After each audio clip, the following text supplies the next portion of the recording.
Halo, masih bersama saya Ihan Martoyo, saya mengajar di STT Reform, Indonesia di Kemang, Jakarta.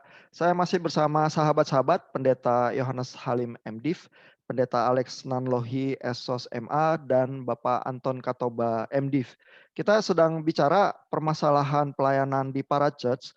Salah satu kesulitannya adalah pelayanan para church di kampus biasanya memang melibatkan, orang-orang dari berbagai latar belakang gereja. Lalu pertanyaannya tentu bagaimana ya mengatasi, tantangan konteks interdenominasi itu, sementara setiap orang memang datang dengan latar belakang tradisi tertentu. Pak Yohanes Halim, bagaimana Pak? Ya, terima kasih Pak Ihan. Saya termasuk orang yang tidak terlalu percaya bahwa kita bisa hidup dalam interdenominasi, gitu ya.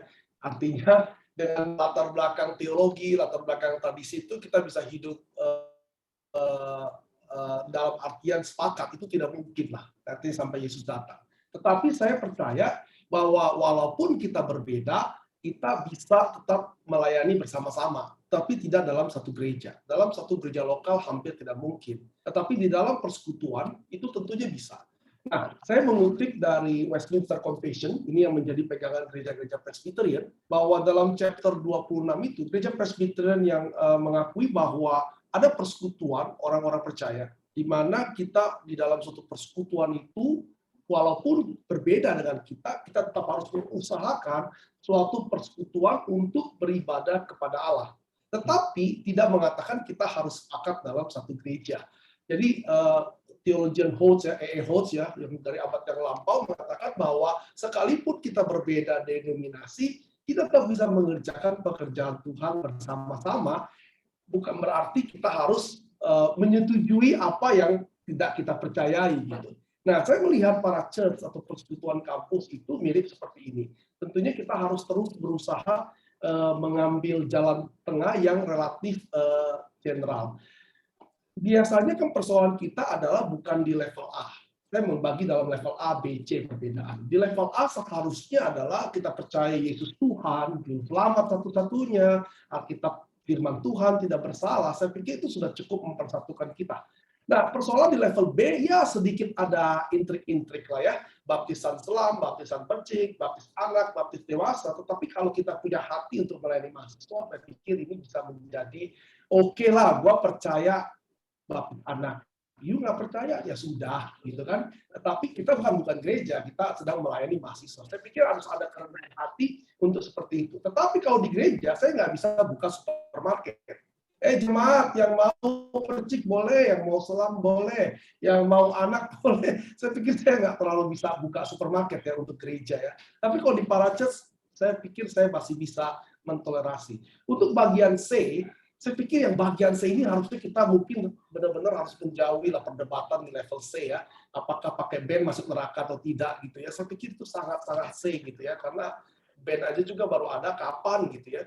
Harus pakai piano baru bisa masuk surga kelas D itu harus jadi saya tidak percaya kita bisa 100% sepakat. Nggak mungkin lah sepakat 100%. Orang itu para murid juga nggak sepakat 100%.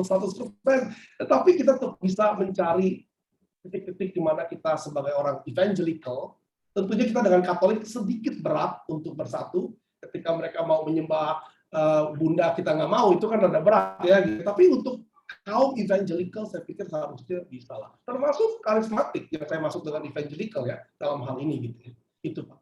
Jadi bukan tidak mungkin, tapi memang sangat sulit sebetulnya kalau mau menjadi satu body yang kuat sekali, tapi tetap ada bagian-bagian yang kita harus tolerir. Oke, thank you Pak Yohanes Halim untuk banyak usulan baiknya. Jadi, tampaknya perbedaan akan selalu ada ya, kita nggak bisa seragamkan, namun, usulannya Pak Yohanes adalah ada perbedaan-perbedaan yang punya tingkat kepentingan yang berbeda begitu ya. Jadi jangan dicampur adukan, lalu di bagian-bagian yang sebenarnya prioritasnya lebih rendah, ya kita harus punya kerendahan hati, harus ada, kelapangan dada untuk berkompromi di area situ ya. Saya ingin ke Pak Anton Katoba nih, sehari-hari kalau menjalani pelayanan di konteks yang sangat interdenominasi, apakah itu juga Pak usulan yang bisa, dijalankan Pak? Ya, terima kasih Pak Ian. Sekali lagi Perkantas itu tergabung di dalam lembaga pelayanan secara internasional disebut IFES, International Fellowship Evangelical Student. Jadi roh daripada pelayanan Perkantas itu adalah evangelical. Nah ini yang kemudian kita pegang. Itu yang sebenarnya teman-teman dari berbagai denominasi itu kita diikat di situ, ya kita diikat di situ, ya sebagai core belief daripada evangelical. Yesus Kristus itu satu-satunya Tuhan dan Juru Selamat, ya Alkitab itu firman Allah dan Allah itu adalah yang Tritunggal. Itu core belief yang kemudian kita pegang dengan sungguh-sungguh di dalam persekutuan kita. Tapi kemudian ada hal-hal yang kemudian kita memberikan ruang kepada teman-teman ini untuk kemudian di dalam denominasi yang berbeda-beda itu untuk bisa menikmati itu, ya. Di mana itu misalnya di dalam liturgi di dalam persekutuan. Nah, biasanya itu kita pakai liturgi yang umum, liturgi persekutuan, supaya teman-teman dari berbagai denominasi di kampus ini bisa untuk beribadah bersama dan nikmati. Nah, bagaimana dengan puji-pujian? Ya kita juga tidak kaku, ya tidak kaku, ya kita lihat, kita serahkan kepada teman-teman yang kemudian mungkin ya melayani hari itu dari kelompok reform atau karismatik atau sebagainya untuk misalnya memilih lagu sesuai dengan yang dia ingin. Tapi tetap kita kadang-kadang sebagai staf itu memberikan masukan dan kemudian petunjuk-petunjuk, termasuk di dalam menentukan pembicara.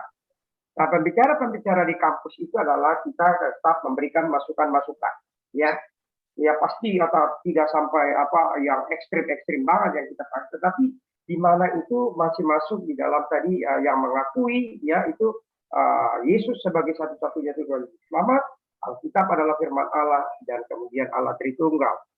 Nah, di dalam tataran praktis lainnya bagaimana kita menjaga itu biasanya begini.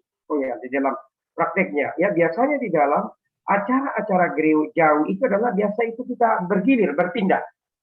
Nah, biasanya itu kita adakan di gereja ya A, habis itu kita ke gereja B, ya sesuai dengan anggota kita yang ada di situ. Nah, biasanya kita memberikan ruang di situ untuk mereka bisa menikmati. Ya.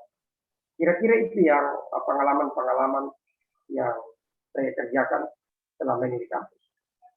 Oke, jadi memang bagian worship itu atau kalau harus ibadah kebaktian bersama itu di situ justru yang sering terjadi perbenturan style begitu ya, karena masing-masing orang kan memang membawa tradisinya masing-masing. Dan Pak Anton tadi tampaknya usulannya adalah ya digilir begitu ya, sehingga setiap kelompok itu di dalam komunitas bisa mendapatkan bagian dan prinsipnya supaya sama-sama bisa menikmati begitu ya. Nah, tapi supaya prinsip itu jalan kan memang semacam ada pengakuan ya bahwa style apapun yang kamu bawa ke dalam kelompok ini itu diterima sebenarnya ya, sehingga boleh digilir. Kalau enggak kan ada yang di blacklist, ini yang ini boleh digilir tapi kamu nggak pernah boleh gitu misalnya, itu langsung jadi masalah gitu ya. Nah, Pak Alex, gimana Pak dalam 23 tahun pelayanannya itu apakah memang seperti itu Pak yang bisa dijalankan Pak? Iya, terima kasih Pak Ihan. Ini satu pergumulan tiada akhir biasanya ya. Jadi kadang-kadang memang saya dengan sederhana akan mengatakan kita hanya 4 tahun di kampus, jangan habiskan waktu untuk silahkan kita dalami ajaran atau denominasi kita dengan cara kembali ke gereja masing-masing. Dalami itu, silahkan kembali ke gereja, untuk mendalami misalnya kenapa tradisinya, kenapa kita kok dibaptisnya percik, yang satu diselam, yang satunya anak-anak, yang satunya dewasa. Silakan pelajari itu di gereja masing-masing. Selama kita ada di kampus, ada begitu banyak hal dalam yang Pak Anton katakan tadi, keyakinan Yesus sebagai Tuhan Juru Selamat, Allah Tritunggal, Alkitab firman Allah, yang perlu kita perdalam bersama. Nah, sehingga memang salah satu gerakan selain yang dikatakan tadi, adalah gerakan untuk kembali mempelajari Alkitab. Jadi ketika ada perbedaan, mari kita lihat sama-sama apa yang disampaikan di dalam Alkitab. Atau paling tidak, bagaimana caramu memahami ayat ini. Bagaimana caramu memahami ayat itu? Jadi biasanya memang semangat untuk back to the Bible itu menjadi salah satu kesempatan untuk kita bisa melihat berbagai perbedaan. Nah, disitulah jadi kerendahan hati yang Pak Yohanes katakan tadi. Oh, ternyata dia memahami ayat ini seperti ini. Nah, itu biasanya ada banyak kesempatan yang menarik, Pak, ya, karena juga semakin tercerahkan, ya. Dan salah satu yang menarik juga adalah semakin orang itu dewasa dalam arti bertumbuh, dia pun semakin bisa melihat kesatuan. Sementara kalau dia hanya sibuk dengan apa yang jadi milik dia, saya pikir juga itu jadi sebenarnya bukti ketidakdewasaan dalam arti merasa diri yang paling benar sendiri. Nah, itu ada juga yang seperti itu seringkali yang ada di pelayanan. Sehingga kita tidak takut dengan perbedaan, tetapi ketika perbedaan itu ada dan mengemuka, mari kita diskusikan apa kata Alkitab. Nah, biasanya di situ Alkitabnya sama, tapi cara pandangnya bisa beda. Nah, kita diskusi kenapa kamu melihatnya seperti itu. Nah, di sisi yang lain, ya seperti tadi yang Pak Anton katakan, ketika kita mencari pembicara, sebenarnya ini kami mendorong juga teman-teman di kampus yang menyadari ini persekutuan interdenominasi, maka tolonglah juga mencari pembicara-pembicara yang, tanda kutip ini ya, memahami interdenominasi. Karena ternyata ketika pembicara-pembicara yang kurang memahami interdenominasi diberi kesempatan berbicara, bisa begitu rupa menyinggung denominasi yang ada dan bahkan ada yang udah nggak mau ke persekutuan karena pembicara itu begitu. Sehingga memang kayaknya terkesan agak eksklusif ya. Pelayanan kampus biasanya pembicaranya itu dari alumni pelayanan kampus yang sudah jadi pendeta, yang sudah jadi penginjil, karena diyakini mereka lebih memahami interdenominasi. Sehingga silahkan berkhotbah tentang pentingnya baptisan, itu tema yang baik.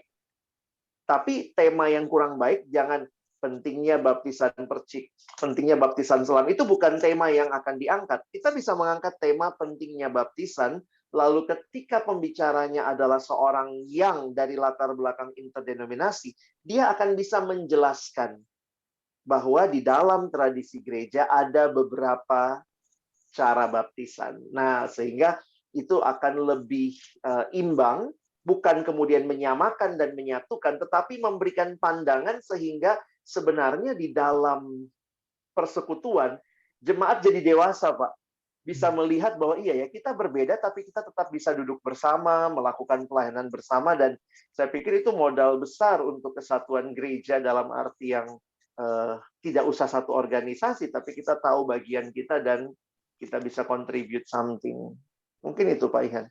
Wah, ini makin kompleks nih dari Pak Alex nih ya. Jadi justru bukan perbedaan itu menjadi semacam yang dianggap mengancam dan mengakibatkan gesekan, tapi justru encountering dengan yang lain itu diusulkan sebagai sesuatu yang memperkaya ya. Karena dengan demikian kita jadi ada dorongan untuk mendalami Alkitab dan bertanya lagi ya, jangan-jangan sudut pandang yang lain itu pun bisa memperkaya kita walaupun sekarang kita di posisi yang berbeda begitu ya. Betul, Pak. Dan kalau di gereja kan kita nggak bisa ya, memang ada tradisi tertentu yang dijalankan gereja, tapi di para church ada kebebasan itu bersentuhan, berdialog, berdiskusi begitu ya, yang menghasilkan kekayaan. Nah, bagaimana Pak Yohanes Halim melihat usulannya seperti itu, Pak? Ya, saya setuju, mungkin dengan bahasa yang berbeda, tetapi tadi kita mungkin harus sempitkan para church yang interdenominasi, ya, karena banyak juga para church yang denominasi, dan saya pikir tidak salah untuk para church yang denominasi untuk mempercayai satu hal. Kan ada juga para church yang dibentuk oleh gereja, seperti Mission to the World, atau seperti apa. Nah, dosen saya selalu bilang, seringkali permasalahan kita adalah kita pakai kata yang sama dengan meaning yang berbeda. Kita bermaksud yang sama dengan kata yang berbeda. Ini menjadi perdebatan tanpa akhir. Makanya buat saya selalu, ayo kita samakan dulu definisi kita. Apa? Tadi contohnya denominasi gitu. Kalau tidak, you bicara kambing, saya bicara ayam. Sampai besok pagi, kita nggak selesai dengan pemahaman. Dan seringkali saya merasa bahwa persoalan kita itu. Kita menggunakan, kalau dalam sejarah gereja, dalam hal menentukan substance dan person, itu dua kata itu bisa interchangeable juga ternyata. Orang Western dan orang Eastern itu bicara dua kata yang berbeda untuk arti yang sama. Gitu. Nah ini terjadi, saya pikir. Semakin saya mempelajari kenyataan ini menolong saya untuk melayani teman-teman dari denominasi lain, tapi bukan berarti saya harus setuju sama dia. Bayangkan, dengan agama lain yang jujur, kalau kita mau katakan mereka salah, kita bisa hidup. Ya, kalau Anda percaya firman Tuhan, Alkitab Yesus Tuhan, Anda harus berani mengatakan yang lain salah. Loh, menurut apa yang saya percayai, itu kita bisa hidup. Mengapa dengan teman yang masih mempercayai Yesus adalah Tuhan, kita kok kayaknya lebih rela bunuh dia gitu. Jadi maksud saya nggak ngerti gitu. Padahal saya kutip dari pendeta Stephen Tong itu saya pikir sangat baik sekali. Ya. Saya sebut nama karena itu memang kreditnya dia, bro. Nggak bisa nggak sebut karena ini menggunakan istilah dia gitu. Ada brotherhood, ya. Kita harus perintah Tuhan adalah ada orang-orang yang sepaham dengan kita itu seperti ring satu. Itu adalah sibling, saudara kandung kita. Ada di luar sana mungkin adalah satu suku dengan kita, tetapi udah mulai berbeda pemahamannya. Ya, tetapi di luar itu ada lagi. Ini saya hanya paraphrase, saya udah nggak ingat detailnya Pak Tom bicara gimana, tetapi konsepnya seperti itu. Di luar sana ada orang-orang yang tidak sesuku dengan kita, tidak sebahasa dengan kita. Menariknya perintah Tuhan, kasihlah sesamamu manusia, bukan kasihlah sesamamu yang sejenis, gitu ya. Jadi kalau yang tidak, yang ring paling luar aja Tuhan minta kita kasihi, yang ring tengah-tengah ini gimana gitu. Masa kita cuma ngasih ring dalam, ring luar, ring tengah, kita berantem gitu. Itu kan yang terjadi. Ring tengah ini kan yang persoalannya. Bukan ring dalam dan bukan ring luar. Jadi kita pikir harus belajar apa sih yang lu maksud. Oh itu yang lu maksud. Oh gue nggak setuju. Nah memang kita bisa seperti itu. Mereka nggak belum tentu bisa. Seringkali mereka paksa juga kita mau ke dia. Dan akhirnya saya pikir kita akan stand firm dengan apa yang saya percayai, tetapi kita akan being winsome untuk menghargai, oh lu berpikir seperti itu. Dan saya juga punya hak untuk menyatakan kamu salah. Tetapi saya tidak berhak untuk memusuhi kamu. Oke, ini berarti Pak Yohanes Halim mengusulkan memang semacam ada interaksi yang lebih dewasa ya. Artinya ketidaksetujuan dengan berbagai interpretasi oke-oke aja, tetapi bukan menjadi alasan untuk saling memusuhi atau bahkan berkelahi begitu ya. Dan tidak juga harus setuju loh. Betul, Kalau harus betul. setuju juga nggak lucu gitu kan. Iya, iya. Nah, saya pingin ke Pak Anton Katoba lagi. Tadi Pak Alex bilang ya, akhirnya kalau yang menjadi pembicara untuk di Parachurch ya alumni Parachurch, karena alumni Parachurch memahami dan juga udah punya pengalamannya ya bagaimana menavigasi interdenominasi begitu ya. Tapi kalau orang yang nggak punya pengalaman sama sekali di Parachurch ya, cuma dia membiasakan diri misalnya nggak menjelek-jelekan tradisi manapun di dalam berbicara, itu apa bisa cocok juga Pak Anton untuk jadi pembicara di Parachurch? Ya, jadi intinya di dalam pelayanan kita di kampus, kita maka itu ya salah satu yang menjadi kekhususan ya di dalam pemberitaan Injil di pelayanan kampus di perkantor itu adalah di dalam Bible exposition. Jadi kita memang salah satu bagaimana supaya pembicara ini bisa menyampaikan seperti yang kita mau, maka kita mendorong melatih adik-adik di kampus untuk membuat tema dan membuat tujuan supaya itu yang menjadi role atau aturan dari para pembicara. Ya itu kira-kira untuk bagaimana supaya dia terhisap di dalam itu dan kemudian menyampaikan ya firman Tuhan yang kita percaya bersama. Oke, jadi pemilihan pembicara dilengkapi juga dengan tujuan pembicaraan dan topik yang jelas sehingga pembicara juga punya pegangan-pegangan yang lebih pasti gitu ya. Saya ke Pak Alex lagi nih. Jangan-jangan Pak Alex salah satu buah yang sangat berharga dari pelayanan Parachurch ya adalah karena lahir dari lingkungan yang sangat interdenominasi, kalau berhasil diramu dan dijaga begitu ya, maka juga alumni-alumninya nanti bisa punya daya tahan ya untuk melayani di berbagai kondisi yang melibatkan banyak juga denominasi. Apa betul itu Pak Alex? Iya Pak, saya melihatnya salah satunya seperti itu. memang pada akhirnya alumni-alumni ini kembalinya ke gereja. Karena kan ya kerinduan kita mereka kembali menjadi berkat di gereja masing-masing. Sehingga perkantas sendiri atau pelayanan para church kan tidak menggereja dalam arti jadi gereja lokal. Nah, yang menarik ketika ya paling tidak itu sikap untuk melihat yang berbeda itu jadi lebih dewasa mungkin Pak ya.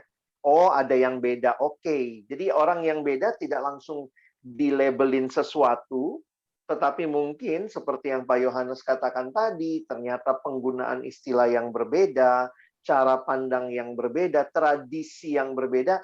Nah, saya pikir itu itu salah satu yang kita harapkan juga karena kita pelayanan kepada kaum intelektual yang seharusnya juga dengan tepat menggunakan kapasitas berpikir yang Tuhan berikan untuk melihat lebih luas. Jadi kemudian ini jadi apa ya? Jadi sebuah pembelajaran yang baik sih Pak. Termasuk tadi yang Pak Yohanes bilang ya, gimana dengan yang non-Kristen? Kalau sama yang kita aja belum apa-apa udah berantem. Nah, apakah kita siap berinteraksi dengan masyarakat plural yang ada di konteks bangsa kita? Saya pikir itu salah satu legacy yang kalau dia lewati, itu akan jadi satu pembelajaran yang sangat baik sih. Oke, jadi tampaknya kita akan terus butuh para church dan semoga pelayanan para church terus menghasilkan intelektualitas di mahasiswa dan para alumninya dan juga iman yang lebih mendalam mengakar ke Alkitab ya. Terima Iya. kasih. Iya Pak Anton, ada tambahan? Jadi dengan adik-adik kita latih di dalam bagaimana mencintai Alkitab di dalam APA pribadi, itu sangat menolong persekutuan dan kemudian para church itu bisa bertumbuh untuk bisa menerima teman-temannya dari berbagai denominasi karena dia temukan sendiri. Yang kedua tadi kalau pertanyaan Pak Ian bagaimana untuk menilai, adik-adik itu yang nantinya akan menilai apakah apa yang disampaikan oleh pembicara ini yang dia uraikan itu adalah sesuai dengan kebenaran. Jadi kita melatihnya itu dan mereka sendiri yang akan menilai itu. Jadi penekanan kepada bagaimana menggali sendiri firman Tuhan itu yang menjadi sebenarnya keunikan daripada pelayanan di kampus-kampus, khusus di perkantas, PA induktif. Ya, saya rasa memang akhirnya pelayanan para church itu mendasarkan banyak kegiatannya kepada Alkitab lagi karena Alkitab yang memang menjadi landasan yang bisa diterima oleh banyak gereja. Ya, dan memaksa juga semua orang yang membaca Alkitab harus berpikir kritis karena kita bersentuhan dengan banyak tradisi dan pemikiran begitu ya. Sehingga kalau seseorang melewati proses itu selama 3 atau 4 tahun, memang bisa muncul kualitas intelektualitas tertentu yang bisa dibawa kepada pelayanan Tuhan yang lebih luas ya.